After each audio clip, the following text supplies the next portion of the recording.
So, if you're like me, you take a lot of stuff for granted. We take things for granted all the time. Okay? For example, you probably didn't think about your fingertip this morning. Okay? But if you got a paper cut on that fingertip, you start realizing how often you use that one part of your body, okay, in ways you did not know before. And you realize it by doing something like this. Ah! Or how many of you have pulled a muscle that you didn't know existed? Okay? And then all of a sudden, you realize very quickly that that muscle has existed all along and has functioned very well up until this moment. Okay? That happens to us all the time. I took generally for granted my health. Okay? Until 2 years ago, okay, when I got this weird rash thing, and I was like, what is this? Like, what is going on? So I ignored it for a while. It's like, whatever, it'll go away. Okay? Ends up, it kind of started back here, and then started working the way it's around to here. Which, if you're not familiar, is the location of the human heart. Okay? At which point I went, I should probably go get this checked out. Because it hurts. Okay, so I went, and I'm thinking it's just some weird thing. And I go to the doctor, and I walk in, and I say, okay, there's this weird pain, this stuff is going on. I say, oh, you got shingles. And I went, huh? Shingles? I'm 27. This was 2 years ago. Oh, shingles. I have shingles? That's a thing on a roof.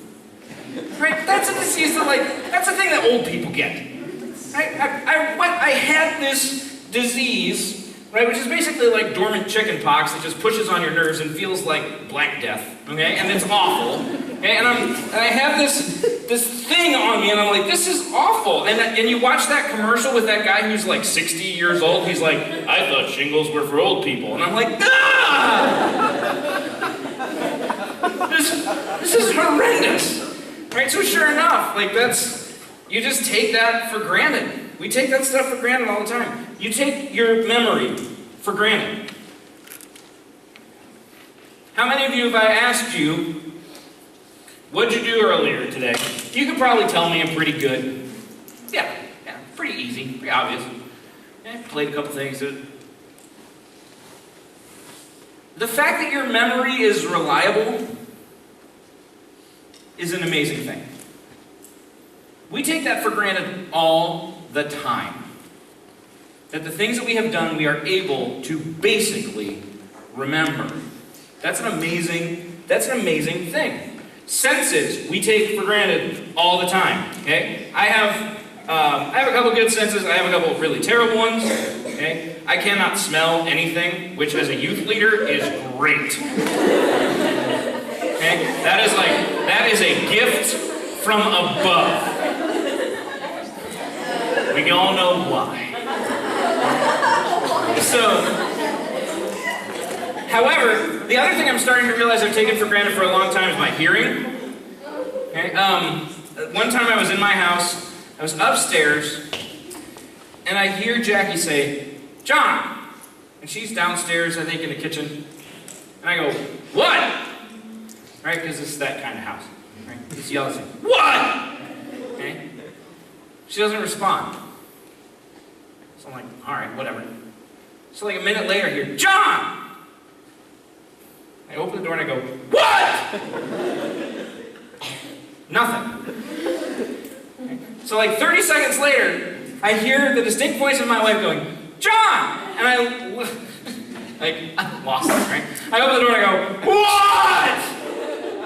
And as I'm yelling down the stairs, I see out the window, my wife's car is pulling out of the driveway. And I go like this.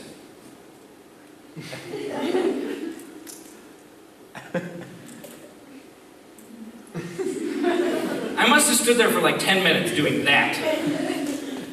So I call Jackie, because her school's just like a minute away. I knew she'd get there in a minute. I'm like, were you talking to her? She's like, no. What is that? bizarre. Either my senses are failing me or our house is haunted. And I don't know which one. That's just bizarre. We take so many things for granted. A lot of them have to do with the sciences, the natural world. Okay? I loved history class, even though my teacher was nuts. I was never good at sciences. I appreciate people who are. You bless me by your existence. Because if you put me in a lab and we're like, make something happen, Black Plague all over me. So, we take stuff for granted. We take for granted that our arm is just connected. That there's just stuff going on that keeps my arm on this morning. Like at no point this morning when you were hopefully brushing your teeth, right, where you're like, I better be careful. This thing will just fall right off. No, we take for granted that our body stays connected. And there are people who study biology and anatomy and physiology, and they're just amazing at it. And I'm like, the shin bone is connected to the thigh bone. And they're like, do you know what the thigh bone is called? And I'm like, femur? And they're like, yes. And they're like, do you know what the bone above it is called? I'm like, femur. No. We just take that stuff for granted. And one of the things that we take for granted the most, more than anything else, is light.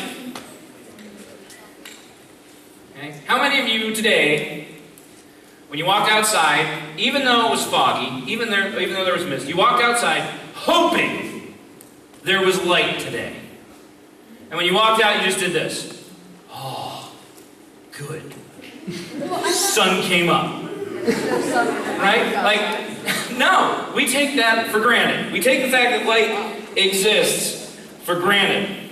And one way we realize this is I can paint you a picture of my living room. Not well. Be stick figures. Right? But I can say like, this is where my coffee table is. And my coffee table hurts. Okay? This is where my couches are. This is where the steps are. Okay? If you turn the lights off in my living room and tell me to walk across it, I become an absolute idiot. Okay? This happens to most people. You hear somebody, I spend hours in my living room.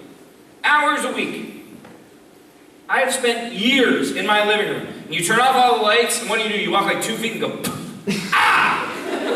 Like you didn't know the coffee table that has been there for 4 years is still there. Because we take light for granted until darkness hits. We woke up this morning not just hoping against hope that the sun might be up. We just kind of expected it. But you don't realize how many amazing things have to take place in order for that to happen. That there's this giant nuclear reactor, 1.3 million times the size of the Earth, that's just continuously heating us up. And it's just there. You know what we did to build that thing? Nothing. You know, if you said to somebody right now, hey, let's get a bunch of scientists together, see if we can't build a sun. No, it would never happen. It's awful. Okay? The sun, if you didn't know this, okay, 99% of the mass in our solar system is the sun. 99% of the total mass of our solar system is just the sun. And you're like, the solar system, right? And you go back and you're like, okay, Mercury, that's pretty big. Venus, Earth, Mars, they're pretty, Jupiter, holy crap. Right? Saturn, mass of the rings, those are pretty big too. Right? And you just keep going and going and going. Like it's amazing that we just take this thing for granted. And that doesn't even factor in that we can see it. That we experience light through eyes, which are the most complicated things on the planet. Eyes are just ridiculous.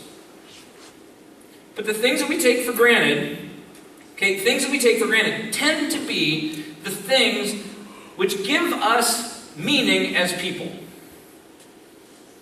Not things which mean a lot to us, but things that actually say you mean something are those things that we take for granted.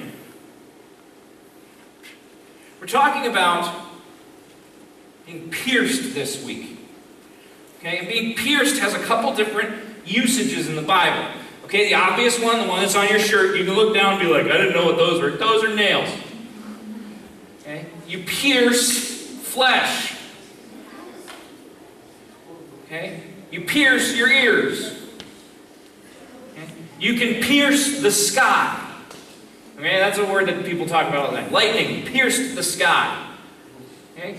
When we talk about how light entered the dark, the word that is used more often than not in the Bible is that it pierced the darkness.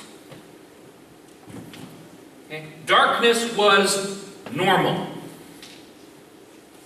Darkness was just the way reality was.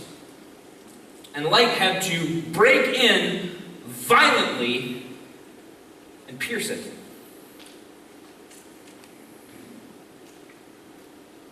And it starts literally at the beginning of the earth, where light pierces the darkness in the beginning. And every night we're going to talk about how because light pierced the darkness, we have something.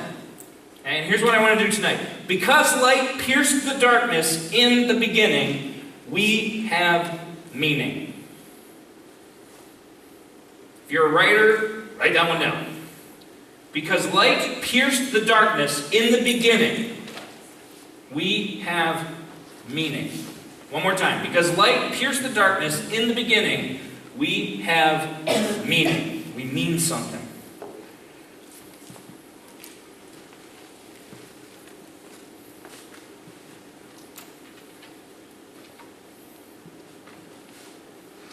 There are two ways to look at the world. Created or not. Now, there are a lot of debates. There's a lot of back and forth. Okay, there's all these arguments. And yes, you want to talk through some of those with a counselor? You want to talk through some of those with me? Ask some questions. I know there's a lot of debates back and forth on that. But I'm going to tell you tonight, it boils down to this. Created or not. The question can be asked this way. Do we live in a universe that's meaningfully designed by a good creator? Or is our entire life, do we owe that to pressure, chance, and time?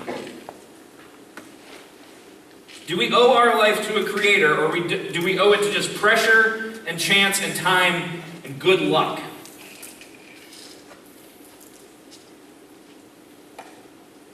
And there's an argument that's going around, maybe in some of your heads, I can understand that, it's a viable thing. You say, well, how do we know which creator we trust here? There's this story that is making its way around Facebook, it happens every couple of years, that says, well, John, we can't know that the creator is the God who revealed himself in the Bible. Right? Maybe the God in the Bible, and like Buddha, and Allah, okay, and like the tree god, okay, like Thor, right? Maybe these are just all different ways of looking at the same God. Right? Maybe some people just interpret God as the God of the Bible, and some people just interpret God as Allah, and some people just interpret God as this guy. And we can't tell anyone they're wrong. And so people use this story. And Kevin DeYoung, he's a great writer. Just destroys it. It's so much fun. Because there's a story about the 7 blind men and the elephant. That's what it's called. The tale of the 7 blind men and the elephant. Okay? What happens? There's an elephant in a dark room. And 7 blind men approach the elephant at different parts. And they know it's an elephant, but they've never seen one before. So they walk up to it in the dark, and one of them says, they grabs the ear, and he says, maybe when they say the word elephant, they mean like a fan. because this ear feels like a fan. They don't know it's an ear. This must be an elephant. Okay? And the other one grabs the trunk in the dark and says, when people say elephant, they must mean a snake, because this feels like a snake to me. And someone grabs the elephant around the leg and says, when someone speaks of an elephant, they must mean it's like a tree. So I believe elephants are on trees. Okay? And people say this, who's to tell these people that they're wrong? Problem with that is when the elephant starts talking. If you believe God actually speaks to people, that screws up the whole thing. Because if they're all reaching around and this guy goes, I believe an elephant is like a fan. I believe an elephant like a snake. And the elephant goes, guys, I'm an elephant.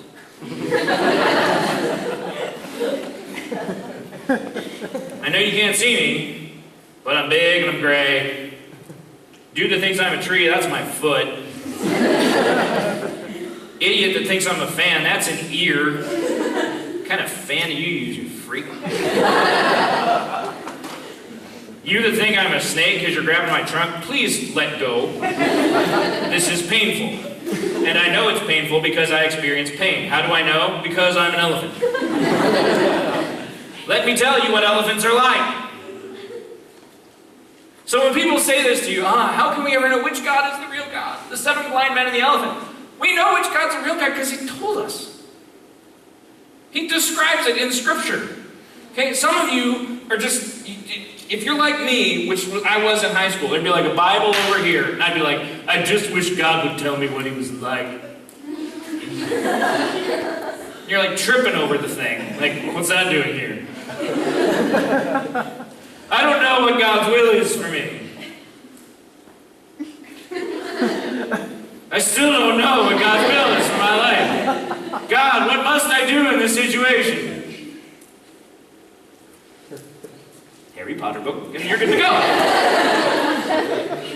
So, God reveals Himself through Scripture, and He describes how He creates. He describes who He is and how light pierced the darkness. So what does the Creator say? What does He speak to us? How does it happen? I want you to open up your Bibles, go to Genesis chapter 1. We're just going to read verse 1 through 5. Alright? Get it up on the screen there. Now, if you haven't found Genesis, turn left. Okay? After that page that says the Holy Bible and the page that says Table of Contents, you're there. Alright? Genesis 1:1. You're like, where is that in comparison to this book? Before it. just know it's before it. Okay? If you've gone back to the Table of Contents, you have gone too far.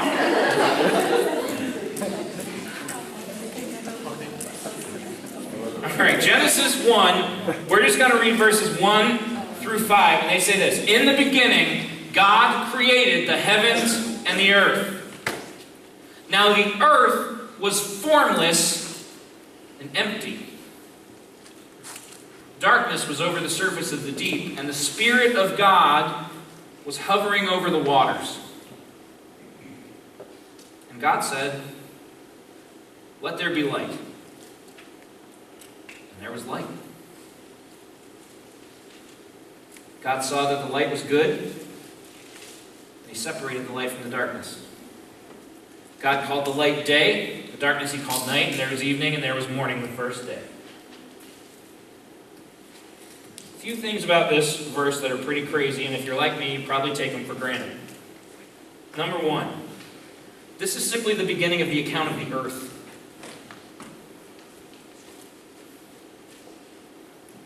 We don't know what God was doing before that.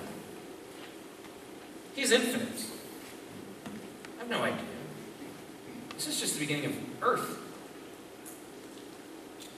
Okay. Another one of the heroes we're not going to have time to talk about is a guy named St. Augustine. And there were a lot of punks in Augustine's day who kept trying to like trip him up, ask him hard theological questions, like the guys that would ask Jesus all these tough questions. And so they're trying to trip up St. Augustine, who's a genius. And this snarky little punk kid comes up to Augustine and says, St. Augustine.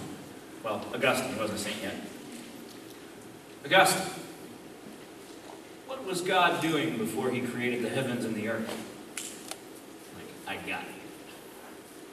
Augustine says, well, I'd imagine he was creating hell for people who ask such stupid questions.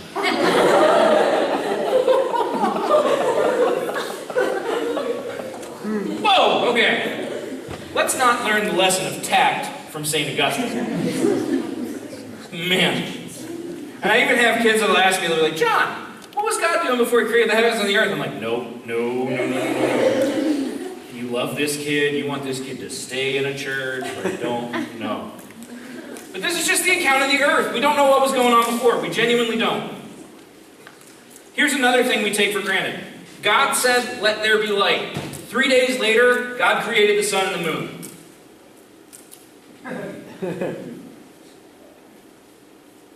Now, if you're one of the scientist types, even I know that the right response is, huh?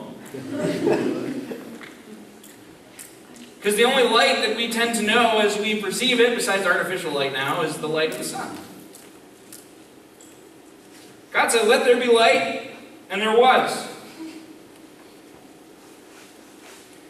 Do you know what's weird about God? God does not need a source of light to make light a reality. If God wants there to be light, there will be light. He'll make it himself if he has to. They even say that in the book of Revelation. There will be no more sun because God himself will give the city light. How's that work? I don't know. Second one is, God, I got a question for you. How do you produce light? I'll just be like, woe for me, I'm a man of unclean lips. Some theologians say God himself gave it light. I don't know. I don't know how it works, but we'll get into it a little bit. But this is the thing we really take for granted in this verse. There just was. God said, let there be light. And there was. Picture that with anything else.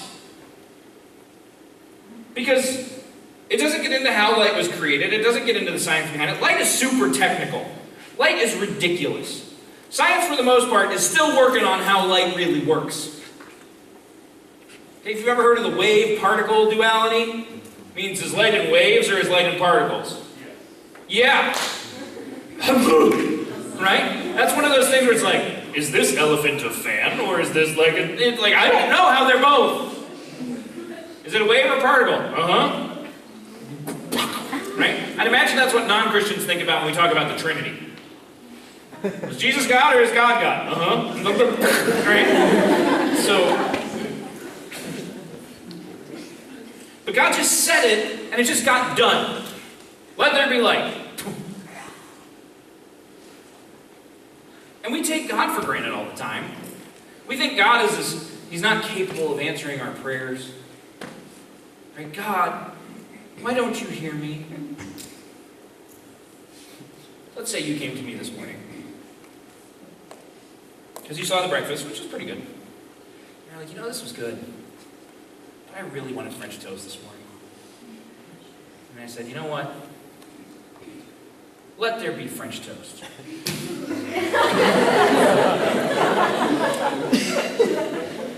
And there was French toast. Would you perceive me slightly differently than you did 5 seconds ago? Yeah! One, you'd probably want to run away screaming. Or you'd just ask me for something else. You know what else I could use is $1 million? You'd be like, shut up. Some of us perceive God that way. But yeah, so we take God for granted. We think he's not capable of doing this stuff. And God was just like, let there be light. And there was.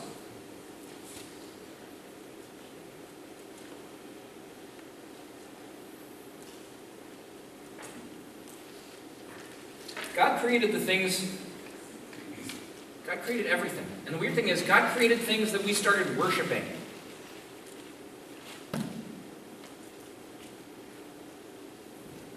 Let me get into this. Later on in Genesis, it says a few days later, God created the lights in the heavens, the stars. And in some translations, it says he created the sun and the moon. In the Hebrew there, it literally says he created the big light and the little one. The sun and the moon. You know why God wrote it that way? This is great. Because the book of Genesis was written at a time where Moses and his people have just gotten out of Egypt.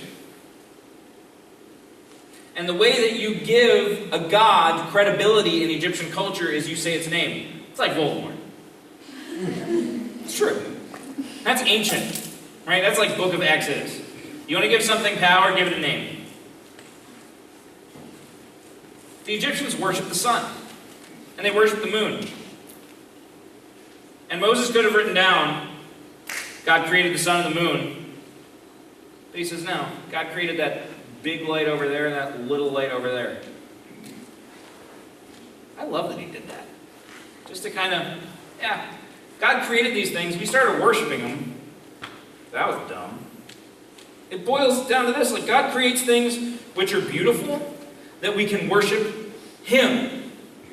God creates beauty, and he wants us to worship him. But instead, we're like a baby, okay, who, when a parent holds a little shiny object in front of it, okay, thinking, this kid's going to love me.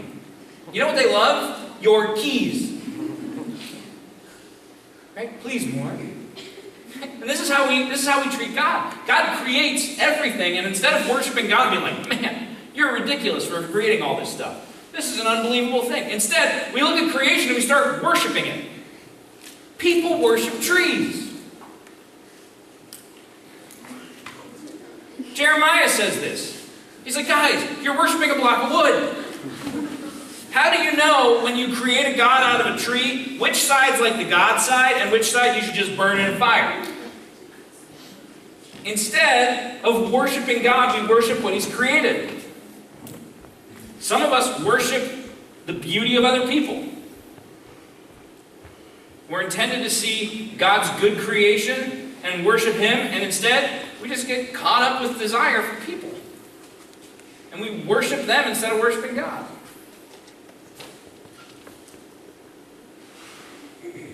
But let's get to the real heart of the question. God created. So what? Let's explain it from the other side. Let's pretend he didn't. In the beginning, there was nothing. And that nothing, through pressure, which existed somehow, through chance and through time, that nothing became something. And that something eventually formed into planets and stars and galaxies and a universe. So now we don't have a little bit of nothing, we have a whole lot of nothing that has become something. And then somehow, from nothing, from a universe without life, life just showed up. Doesn't matter if it's a single-celled organism or a human. It wasn't created, just was there. Out of nothing came something. And through some more chance and some luck, that something that was nothing became humanity, the dominant species of the planet. There are two ways to view the way that we became the dominant species of the planet. The first one is this: chance. We won the biological lottery. Right? Hair, consciousness, opposable thumbs. You're a victor. Congratulations. It wasn't determined, it was just lucky. Fired, good job you. Right, way to go. The wheel, smart. We just won. And you can get really inspired by that. There are people that do inspirational talks all the time about this. Think of how lucky you are. You beat the odds and were born. Okay, weird. But think about this. If our entire life is based on nothing but chance, then what do? The answer to that question is, we do whatever we want to do. If life boils down to nothing but chance, we can do whatever. Because if life is just the product of a bunch of random sort of unplanned circumstances that just happened, then you are accountable to nothing but chance.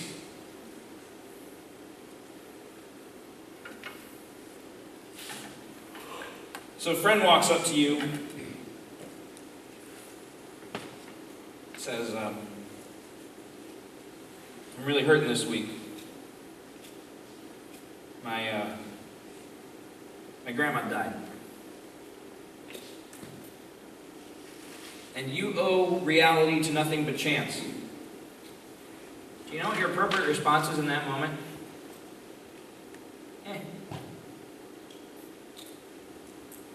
If life is nothing but a series of chances, sorry, Maybe somebody's been abused, bullied, beaten, physically destroyed by the hands of somebody else. It happens out there. What do you say to that person if your life is just a series of random chances? Say, well, that's life. Maybe people are just emotionally broken. There's too many scars inside of them. You think they'll never heal up. What do you say to that person? Well, you got dealt a bad hand. Sorry, that's rotten luck. That's all you got. That's every bit of comfort you can offer that person right there. If chance is the determining factor of all of life, all of existence, then tragedy, pain, disaster, we can't do anything but this. Well, you know. And that's kind of a very popular response now. Not just in your generation, all generations. The word, meh. It's just this passive rejection. But it's empty. It leaves you in a spot where not only do you not care, but you cannot care. If you owe your whole life to chance, why do you care about anyone? They're either lucky or they're not.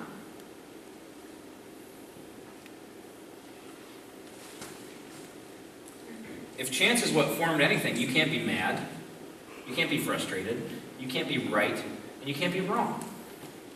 And that's not life. There's a guy named Thomas Hobbes that talks about life like this. If life is just the product of chance, then our life will be these things. Solitary, we'll be alone. Poor, nasty, brutish, and short. If you owe your entire life to random chance, then your life will be solitary, poor, nasty, brutish, and short.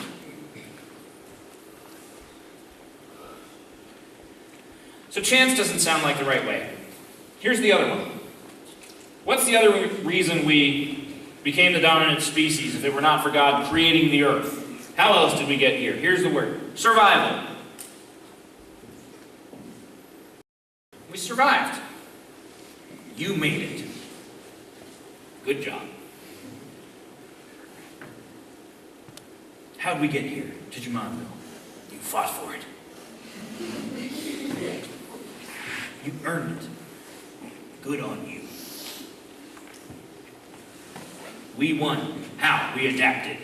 We adapted to our situation. We beat out those who were weaker than us, who were unfit. We dominated.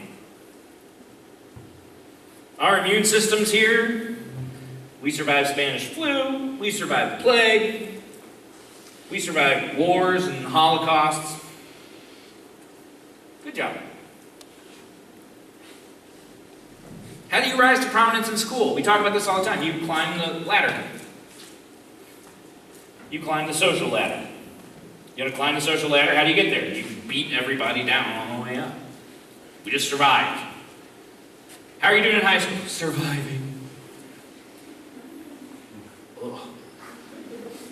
Sorry.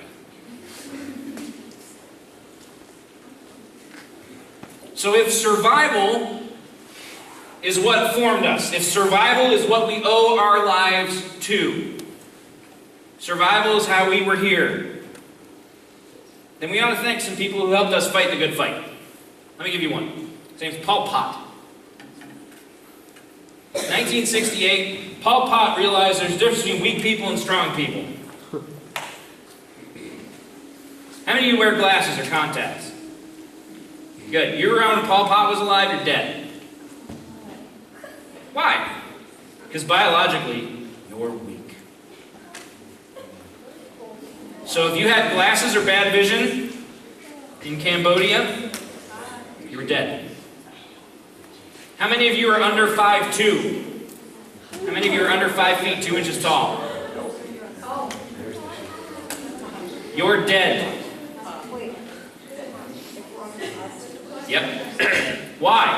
Why? Because, listen up, because of survival. Pol Pot wanted to create a race of people who would survive. So he wanted the strongest and the best. And if you were not the strongest or the best, you died. Now, we don't say his name a lot, right? We usually think like Hitler. We think of Stalin. Let me give you some numbers about Pol Pot. Here's a big number you should know. In 1968 in Cambodia, 20,000. I mean, that's pretty rough. He killed 20,000 people. He didn't kill 20,000 people. That was how many mass graves they found. 20,000 mass graves of people who just couldn't cut it, who just couldn't survive. Total number of people that he killed in Cambodia, somewhere around 2.5 million people. Why? Because only the strong survive, right? We gotta try to survive. That's what happens. How about this guy? This just a couple weeks ago. How many of you have heard the name Elliot Rodger? Elliot Rodger is a guy who went into the University of California, Santa Barbara, and shot up a sorority house. Why? Here's why. He said this: I'm going to enter the hottest sorority house of UCSB, and I will slaughter every single spoiled, stuck-up blonde that I see inside there. All these girls I have desired so much. They would have all rejected me and looked down on me as an inferior man if I ever made an advance toward them. I will take great pleasure in killing you, and you will finally see that I, in truth, am the superior one. I am the true alpha male. He killed innocent people. Based on what? Survival. In more recent news, we have a group called the Boko Haram. Boko Haram are an Islamic group in Nigeria that kidnapped 276 female students in a school. Why? Because they were being educated. And in this particular strain of Islam, it's not how all Muslims believe, this is just a particularly violent group. They believe that you don't educate women. Women don't deserve it. So they kidnapped them. Why? So they could cook. And if they couldn't cook, they'd be sold into sex slavery. This was weeks ago, guys. Weeks ago. Why? Because the men in Boko Haram want to survive. If chance is the greatest good, if chance is what created us, we can't say anything to them. If survival is what created us, we can't say anything to them. Now, and here's the thing, I'm not going to pretend that if you don't believe in God, that you're instantly just going to go on a killing rampage and kill everyone. No, there are people who don't believe in God, who help the poor, who love people, who treat people with kindness and respect and dignity. Here's the problem with that. They have no good reason to do that. You're inconsistent. If your life is a product of survival or chance, why would you take care of somebody who's in need? You're just unlucky. They just didn't make it.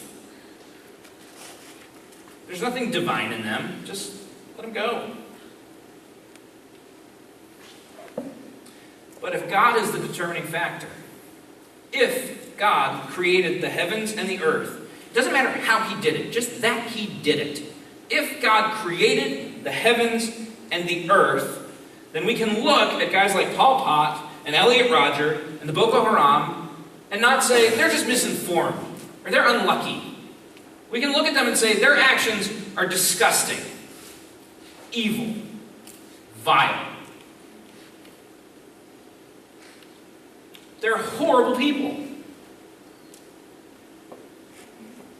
And we would be just like them if we didn't have Christ.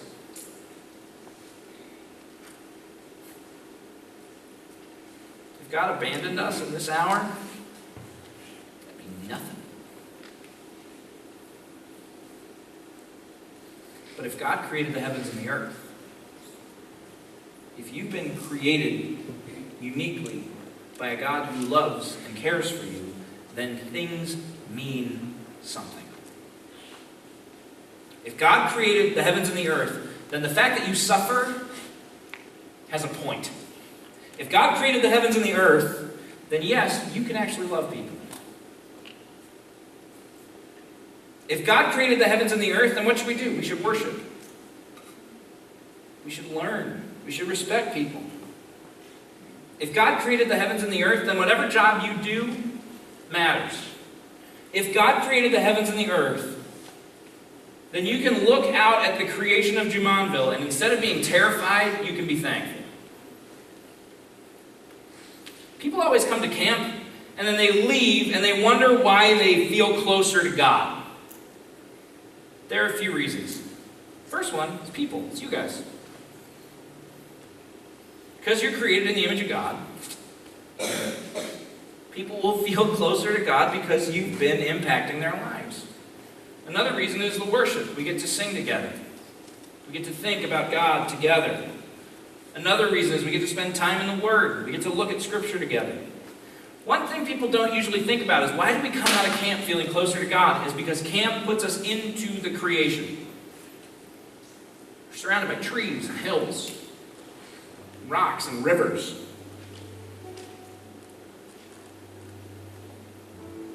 And so this week, I want you to look out at creation like the psalmist did, like David did. And he says, when I consider your heavens and the work of your hands, what am I that you should be mindful of me? When I consider your creation, who am I?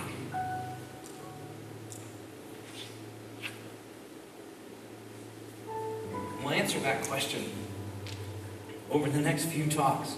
But I want you to look out. I want you to look at the stars. I want you to look at the trees and the hills. Take advantage of the view and realize that because God created that, you mean something. You, individually, mean something.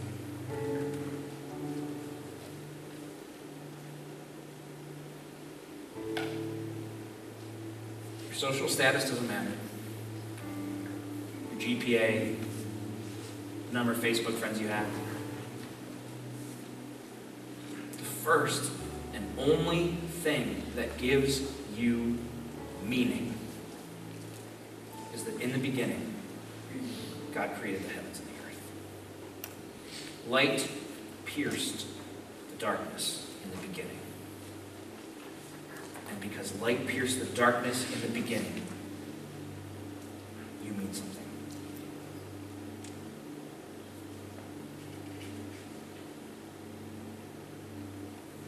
Pray with me.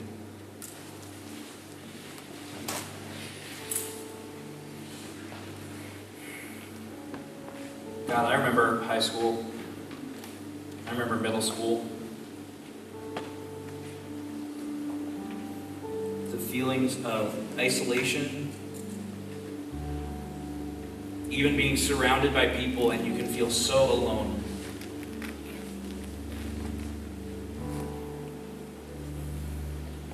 And we see the stars, the work of your hands.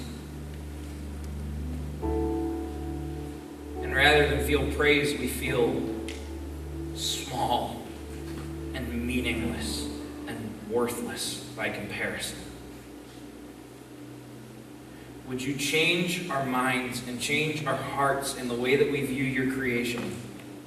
Would you change the way that when we see the stars and the work of your hands and your heavens above, when we see the people that you've created around us, the people at this camp, capable of showing love, when we see your creation, would you strip away all feeling of meaninglessness and worthlessness and loneliness?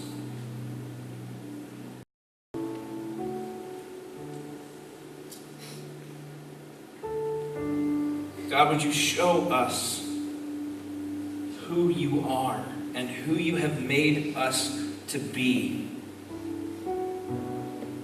when we behold the heavens and the work of your hands, when the sun comes up and the day dawns. All these things we take for granted, Lord. Tonight, will we just be able to think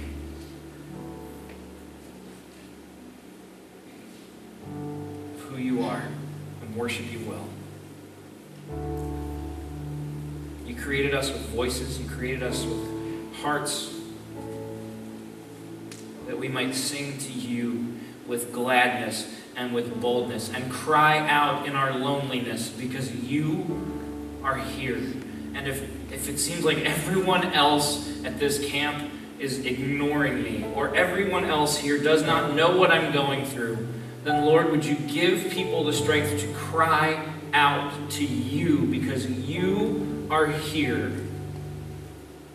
And you meet us in a way that we cannot imagine and we cannot fathom in those moments. So give us boldness to cry out to you at the point of our need. Show us who you are. Show us that we mean something